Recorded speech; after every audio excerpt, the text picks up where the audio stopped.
ڈالروں کی اب یلغار. اب یہاں پر امریکی سرمایہ، ڈالر چاہے مشرق سے آئے چاہے مغرب سے آئے، وہ یہودیوں کا اعلی کار ہے. آپ نے اگر $1 نوٹ کا اگر کبھی نقشہ دیکھا ہو، اس کے اوپر جو سگنیا بنا ہوا ہے، جو نشان ہے، وہ کیا ہے؟ پیرامڈ، احرام مصر. یہ کن کے لیے اہمیت رکھتے ہیں؟ ہزارہا یہودیوں کا خون اور ان کی ہڈیاں ان پیرامڈز کے تلے دبی ہوئی. جب یہ احرام بنائے گئے تھے، یہ یہودی وہاں غلامی کے دور میں تھے، بیگار ان سے لی جا رہی تھی.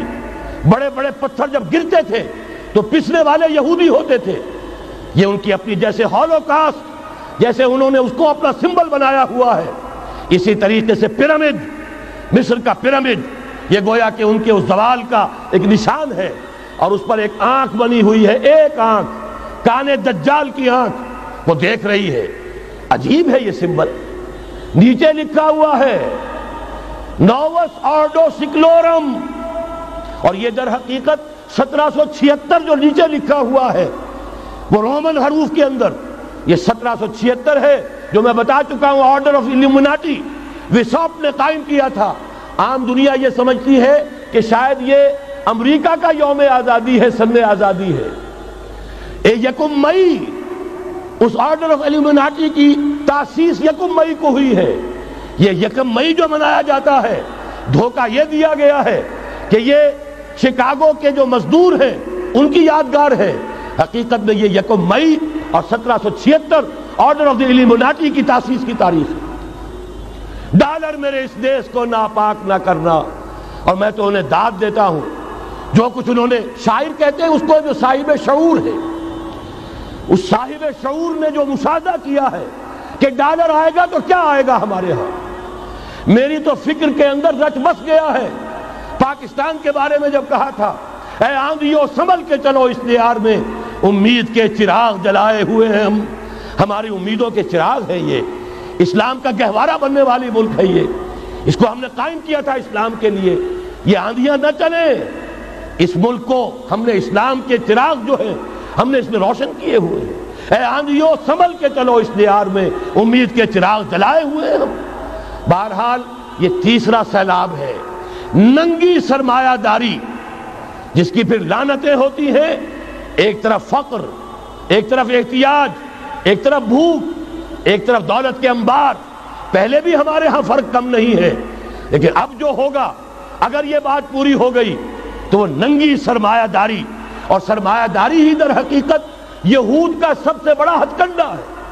یہ بینکنگ کا نظام، یہ سارا کا سارا سودی نظام، یہ IMF، یہ ورلڈ بینک، یہی تو ان کے سب سے بڑے ادارے ہیں. تو واقعہ یہ ہے کہ 3 طرف سے ہم پر حملہ ہو رہا ہے.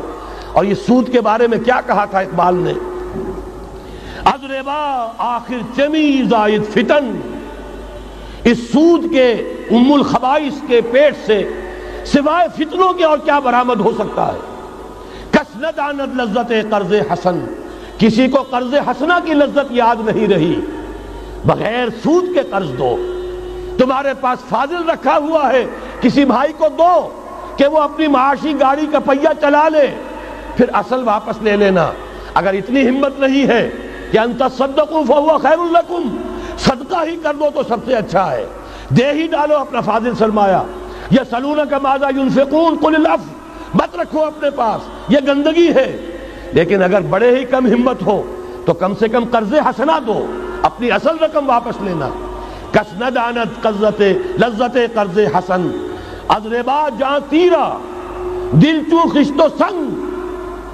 اس لیے کہ سود کے ذریعے سے انسان کے اندر تاریکی پھیل جاتی ہے. دل جو ہے اینٹ کے مانند، پتھر کے مانند سخت ہو جاتا ہے، کٹھور. ثم قست قلوبکم فہی کالحجارۃ او اشد قسوہ. آدمی درندہ بے دندان و چنگ، اور انسان بغیر اس کے کہ بھیڑیوں والے دانت ہوں اور بھیڑیوں والے پنجے ہوں، بھیڑیا بن جاتا ہے. بہرحال اب کرنے کا کام کیا ہے اس کو سمجھیے. اس پوری صورتحال کا میں نے آپ کے سامنے نقشہ پیش کر دیا.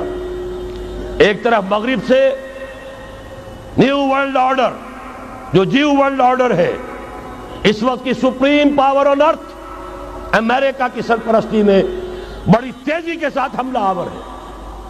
دوسری طرف وَمَكَرُوا وَمَكَرَ اللَّهُ وَاللَّهُ خَيْرُ الْمَاكِرِينَ۔ اللہ کو پامردی مومن پہ بھروسہ، ابلیس کو یورپ کی مشینوں کا سہارا۔